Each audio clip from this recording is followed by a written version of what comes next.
Hey guys, Reverie here. Sorry for my long-term hiatus. I know it's been so long, but to cut it short, this is another analysis video of a creepypasta I've listened to recently, and this one is pretty scary, and it's pretty good too. So I suggest you listen to the creepypasta or read it before watching this one. Thank you, and enjoy the video.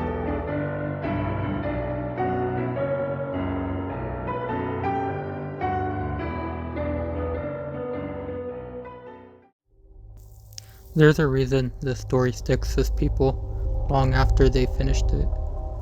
It isn't just because of the monster. It isn't even because of the violence. It's because this story attacks one of the most basic assumptions we live with every day. That our homes are safe. This creepypasta slowly dismantles that belief. It doesn't rush. It doesn't shock you right away. Instead, it convinces you everything is normal, until you realize the danger was never outside the house at all. It was underneath.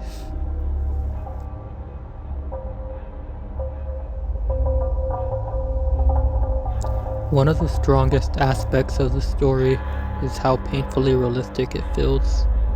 The narrator isn't some reckless teenager or paranormal investigator. He is a married man living a routine life, dealing with work, exhaustion, stress, and responsibility. His reactions feel human. He doesn't immediately assume the supernatural. He doubts himself, rationalizes events, and tries to involve the police instead of playing the hero. Even the police behavior feels believable. They take reports seriously at first. They investigate. Then they become vague, evasive, and quietly concerned. That's how institutions behave when something doesn't fit within the established explanations. Even the emotional details, panic attacks, guilt over lying to his wife, the strain on their relationship, ground the story. This doesn't feel like a horror movie. It feels like something that could happen to an ordinary person who just made the mistake of buying the wrong house. That realism is what makes everything else work.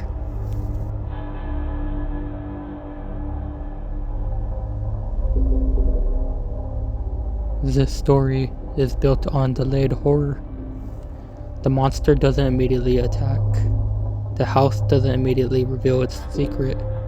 The basement isn't immediately explored. Instead, the reader is forced to wait. We see the creature watching from the woods, standing still for hours, moving only when unnoticed. The narrator places cameras. He sets traps. He tries to gather information. But every answer creates more questions.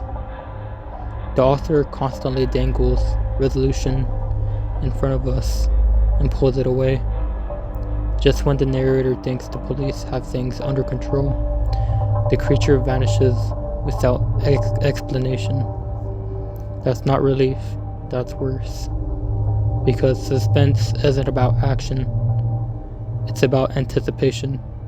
And this story stretches anticipation until it becomes unbearable.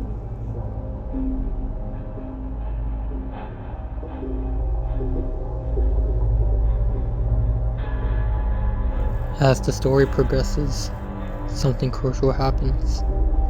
The narrator loses control. No matter what he does, nothing works. The cameras don't help. The police can't contain the situation. Logic fails. Even leaving doesn't bring peace. This is why the anxiety feels so strong. The narrator isn't fighting something he can see or understand. He's reacting to an invisible pressure that keeps tightening. His panic attack isn't random.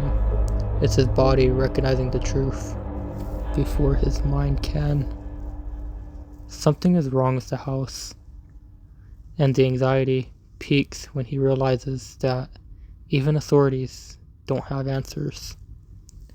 When systems fail, fear becomes absolute.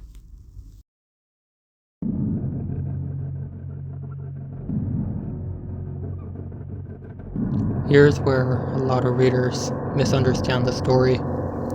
The creature is not the main threat. Look closely at its behavior.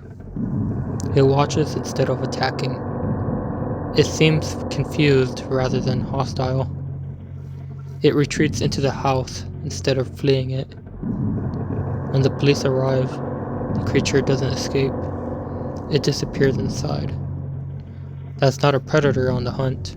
That's something returning to where it belongs. The house itself isn't haunted in the traditional sense. It's occupied.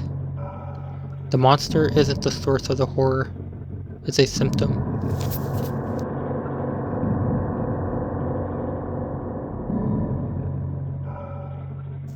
The basement is the most important location in the story, and the narrator knows it long before he understands why.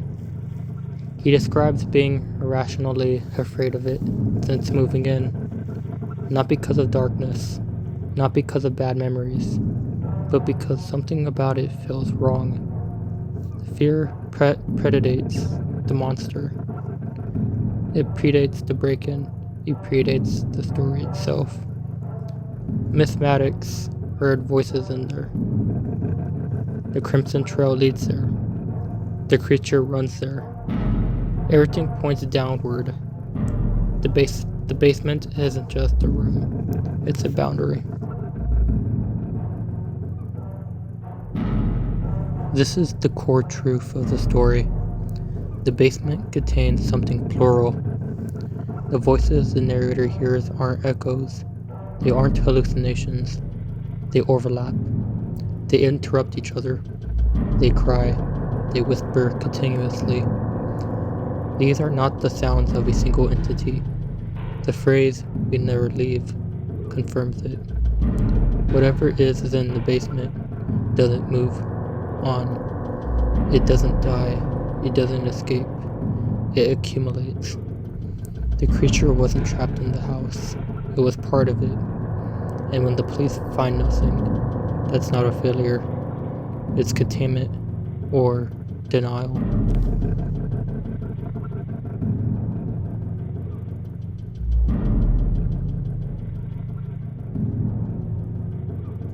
The dreams in the story aren't symbolic. They're invasive. The narrator doesn't imagine the basement. He returns to it. Mary's behavior in the dream is wrong. She doesn't look at him. She repeats the phrase like a mantra.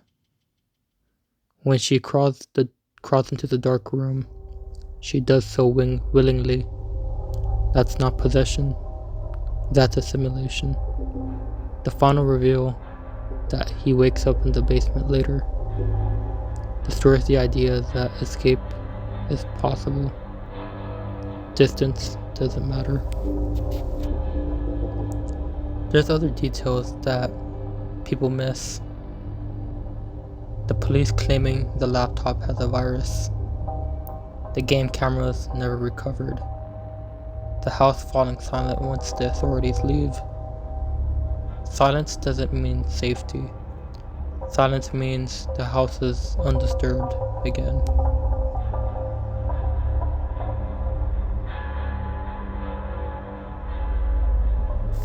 The narrator moves 400 miles or so away. He starts over, but the dreams continue. Mary won't look at him. The voices remain. The final horror isn't the creature. It's the realization that some places don't let you go. Not physically, but psychologically. There are dark corners of the world we pretend don't exist.